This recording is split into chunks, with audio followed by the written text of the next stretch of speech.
Assalamualaikum warahmatullahi wabarakatuh. Adik-adik kelas 10, kali ini kita bertemu kembali pada materi piramida ekologi. Jadi piramida ekologi menggambarkan perbandingan jumlah makhluk hidup yang menempati setiap tingkatan tropik pada suatu ekosistem. Piramida dibedakan menjadi 3. Yang pertama adalah piramida jumlah. Pada piramida jumlah menggambarkan jumlah individu dalam populasi yang menempati tingkat tropik tertentu.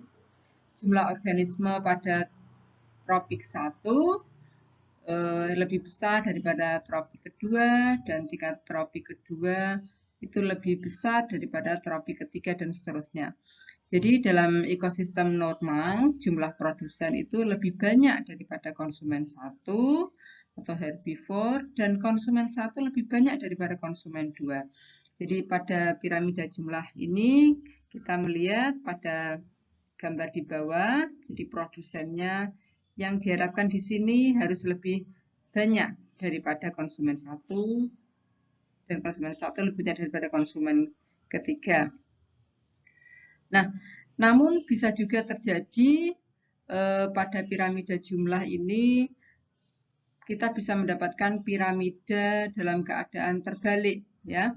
Jadi pada rantai makanan satu batang pohon yang besar, dan kita bisa membandingkan dengan rantai makanan pada kolam. Ya, tentunya kita akan mendapatkan piramida yang terbalik pada satu batang pohon yang besar.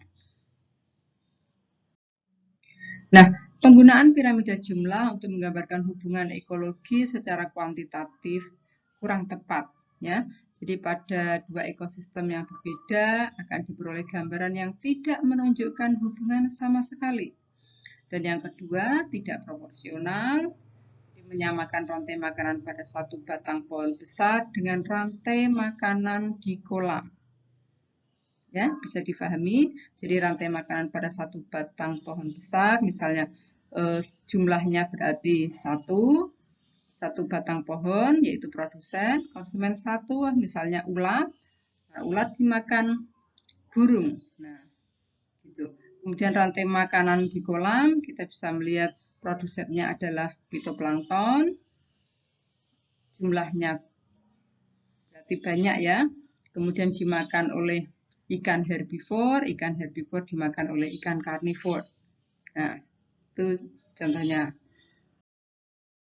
Kemudian yang kedua adalah piramida biomasa. Piramida biomasa di sini menunjukkan berat kering total komponen biotik pada area tertentu pada suatu waktu tertentu. Jadi biomasa ini dibuat berdasarkan berat total populasinya pada suatu waktu.